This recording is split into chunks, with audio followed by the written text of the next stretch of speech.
Olá, hoje nós vamos para o capítulo 18 do livro de Jó. Jó, capítulo 18. O capítulo 18 é o segundo poema de Bildade, ok? Nós já tivemos o segundo poema de Elifaz, Jó respondeu. Agora nós vamos ter o segundo poema de Bildade. E nós estamos vendo um crescendo na compreensão de Jó sobre o sofrimento.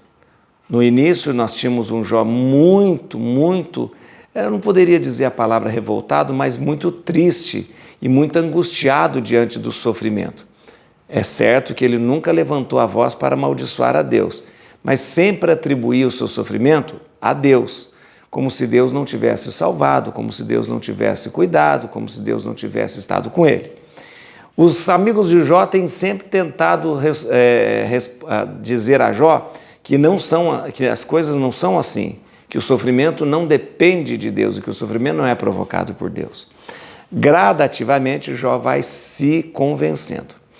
Nesse capítulo 18, vocês vão perceber que o Bildade, ele já entra de sola no Jó. Meu filho, por quê? Dizendo assim, peraí, tudo que a gente fala, então, você não leva em consideração? Você está pensando que a gente é o quê? Pensando que nós somos três boboca aqui? É claro que ele não fala desse jeito, né? Mais ou menos o pensamento é esse. Mas ele já entra lá com tudo no Jó, porque os três amigos lá estão fazendo argumentações teológicas, filosóficas, né? Trazendo os argumentos, e Jó nessa coisa de olhar só para o seu sofrimento, Então vocês vão perceber que o Bildade hoje ele entra, por aqui com Jó, né? Já entra falando um monte de coisa para Jó.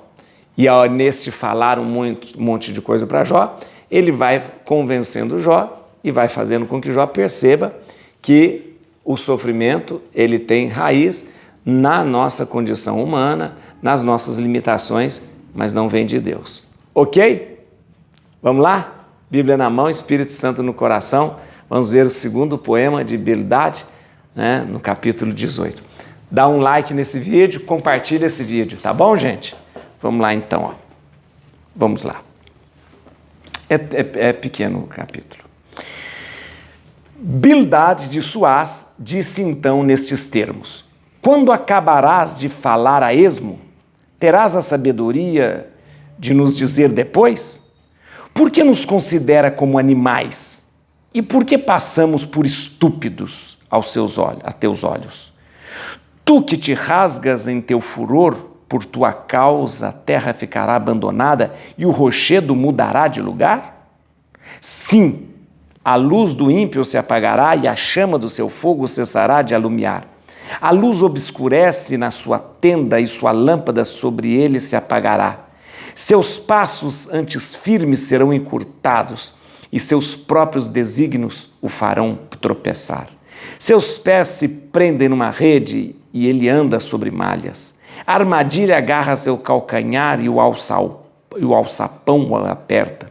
Uma corda se esconde na terra para pegá-lo e uma armadilha ao longo da vereda. De todas as partes temores o amedrontam e o perseguem passo a passo. A calamidade vem faminta sobre ele e a infelicidade está alerta ao seu lado. A pele de seu corpo é devorada e o filho mais velho da morte devora-lhe os membros. É arrancado da tenda onde se sentia seguro, levam-no ao rei dos terrores. Podes estabelecer-te em sua tenda que não mais existe. O enxofre é espalhado em seu domínio.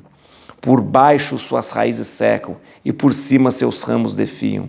Sua memória apaga-se da terra, nada mais lembra o seu nome na região. É arrojado da luz para as trevas e é desterrado do mundo. Não tem descendente nem posteridade em sua tribo, nem sobrevivente algum em sua morada.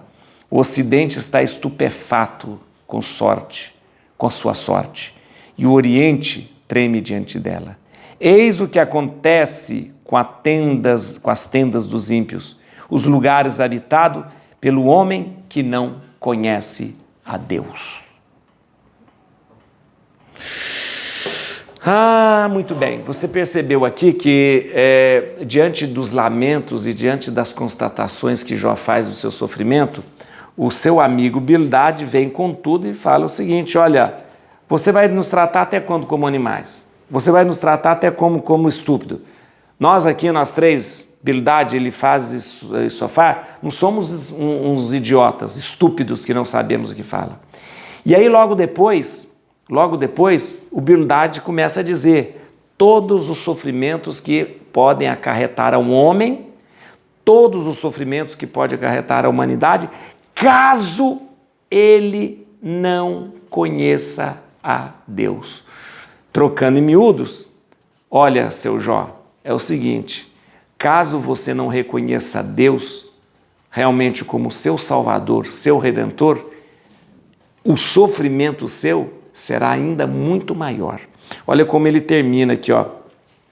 Eis o que acontece com as tendas dos ímpios, os lugares habitados pelo homem que não conhece a Deus. Ou seja, todas essas coisas que o Bildade fala aqui, uma corda se esconde para pegá-lo, a calamidade vem faminta, a pele do seu corpo é devorado, os seus pés prendem numa rede, a luz obscurece na sua tenda.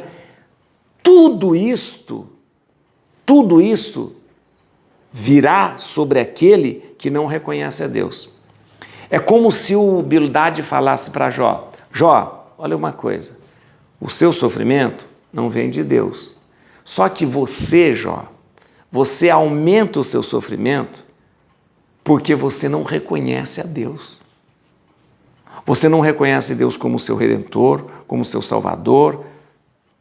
Então, o sofrimento já é inerente ao ser humano. O sofrimento já é uma coisa da nossa condição humana. Mas você, seu Jó, você aumenta o seu sofrimento porque você ainda não se convenceu que Deus é a nossa luz, a nossa força, a nossa salvação, a nossa paz. E é verdade, gente. É verdade. O sofrimento acomete a qualquer um de nós. Não existe um que sofra menos, outro que sofra mais.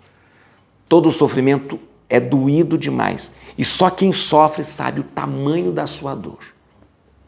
Se você sofre sozinho, sem Deus, o seu sofrimento é multiplicado. Mas se você passa pelo sofrimento com Deus, sim, o seu sofrimento é aliviado. É isso que Bildade tenta mostrar para Jó. Jó, não coloque mais dor sobre a sua dor. Reconheça Deus diante de você.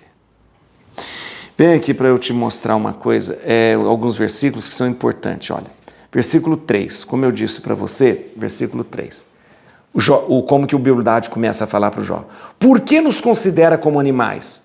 E por que passamos por estúpidos aos teus olhos? Gente, é o seguinte, o Bildade aqui já levanta a voz, se dirigindo a Jó e questionando-o por ele não considerar as palavras deles, não considerar suas palavras. Então, os três amigos estão lá gastando o seu latim lá e o Jó na mesma lenga-lenga. E ele então levanta a voz e fala: por que você vai, até quando você vai ficar considerando a gente como estúpido? Né? Versículo 13 é uma coisa importante. Ó. A pele do seu corpo é devorada. O filho mais velho da morte devora-lhe os membros. Filho mais velho da morte, essa é uma expressão que se usava. O filho mais velho da morte é uma expressão que se usava para mais terrível das doenças. Por exemplo, uma doença mais terrível da época. Cada época tem uma doença terrível, né? Então, eles usavam a expressão o filho mais velho da morte, o primogênito da morte, né? O filho mais velho da morte. Então, seria aquela doença incurável, mais terrível, que acaba com as pessoas, né? Então, seria o filho mais velho da morte, a doença mais temível e terrível, né? Então, ele fala, quando o Bildade começa a descrever justamente toda a situação daquele que não reconhece Deus na sua vida, será visitado pelo filho mais velho da morte. Tá bom? Versículo 14, aqui 14. Ainda dizendo, né, da pessoa que vive longe de Deus. É arrancado da tenda onde se sentia seguro. Levam-no ao rei dos terrores. O rei dos terrores também é uma outra expressão que é importante a gente conhecer. Rei dos terrores era um soberano do inferno para os babilônios.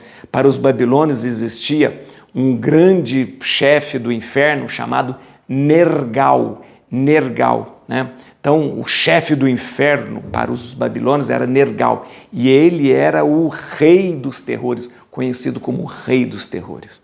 E o versículo 15, né? Poderia estabelecer em sua tenda, que não mais existe, o enxofre é espalhado em seu domínio.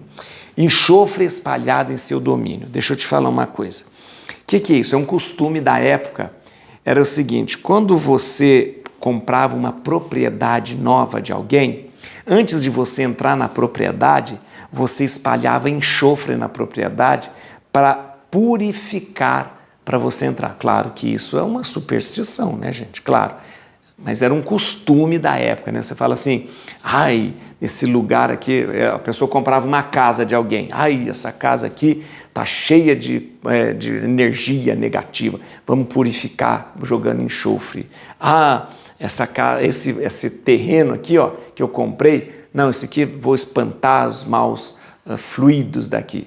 Estou dizendo, é superstição. Aí eles espalhavam enxofre, como se o enxofre purificasse o lugar, né? Então esse termo é usado aqui, ó, o enxofre é espalhado em seu domínio, ou seja, uma pessoa que realmente não vive a sua vida voltada para Deus, né? Tudo que ele faz, quando ele sai dali, as pessoas espalham enxofre ali, porque ele é uma pessoa que carrega o mal com ele. Mais ou menos é esse sentido, tá bom? Verdade é e fato é que Jó vai se convencendo. Mas é importante lembrar uma coisa que o Bildade, nesse capítulo 18, fala. O sofrimento existe para nós todos. Só que o sofrimento é maior quando nós nos afastamos de Deus. Com Deus, nós conseguimos vencer o sofrimento, superar os obstáculos e as dificuldades. Sem Deus, nós só nos enterramos mais na dor e no sofrimento. Et crucem Domini, fugit partes adversae, vite teleo detribuiuda, radix David. Aleluia!